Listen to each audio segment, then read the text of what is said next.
all of those cars and homes and whatever that is are symbols of what it looks like when a person actually arrives at this concept called abundance, right?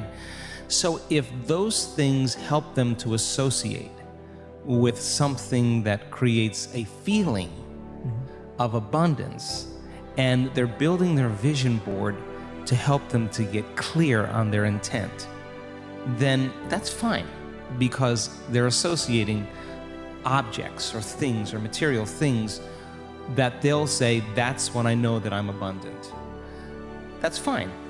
Other people will say, look, abundance just means that I have more than I need, and I'm happy with that. And for them, there's a feeling that is associated with that. And when they begin to dream about their future, they may see themselves in a scene or see themselves a certain way.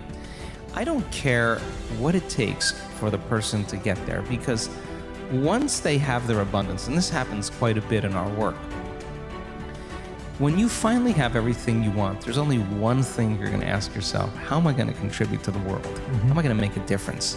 So we use different tools to help people to get to that point. But if the person's doing the vision board and they're saying, when I get my new car, I get my new house, I get my new relationship, then I'm going to feel so great. Well, then they're back to the program, waiting for it to happen for them to feel the emotion. They're believing their outer world has to change in order for them to feel better. There's no effect of drawing the experience to you with that way. So the person has to use those tools to get them into the emotional state for them to feel like it's already happened. Now think about this. If you get up from a creative process and you feel grateful, you feel a love for life, you feel a joy for existence, you feel a passion for the moment, you will not be looking for your future, because you'll feel like it's already happened. It's the moment that we start feeling those self-limiting emotions that we feel separation, and then we start looking for it again. Well, then, if you're waiting, you're not creating, you're in separation again. So then, whatever it takes for you to move into a state of being. And what is a state of being? Thoughts are the vocabulary of the brain. Feelings are the vocabulary of your body. How you think and how you feel creates your state of being. So then if you wake up in the morning and you come back to your senses with a clean slate and you say, I don't feel anything, and you say, well, let me start thinking about all the problems in my life. Well, all those problems are connected to different people or different objects or things at different times and places. The moment you remember your problems, a memory is a record of the past. You're thinking in the past.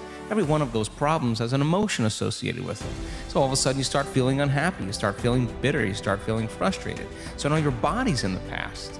So then most people then create a state of being that's connected to their past. And if they're in the familiar past, then they are going to crave the predictable future, and they're going to fall back into routine. So then we want people then to get very clear on that vision of their future, however they do it, and begin to combine that clear intention with an elevated emotion. And the stronger the emotion they feel from the vision they're creating, the more altered they feel inside of them, the more they're going to pay attention to the pictures in their mind. And now they're remembering their future. And biologically, it's exactly the same as remembering your past. In fact, if you're not being defined by a vision in the future, it means you're making your past more real than your future. You're falling in love with your past. You're more in love with your past than you are with your future. That you're believing in your past more than you're believing in your future. When you get to that moment where you have that feeling, that's your compass, because that feeling is going to drive your behaviors.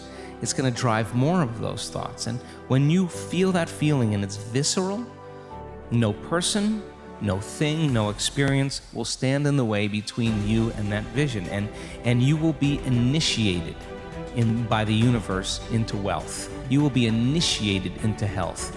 You'll be initiated into freedom. Those people, all those people that have healed themselves of all those different health conditions, they are so humble and so happy, and they feel so great that they would never trade this feeling because of what you thought of them. They've left that program behind a long time ago.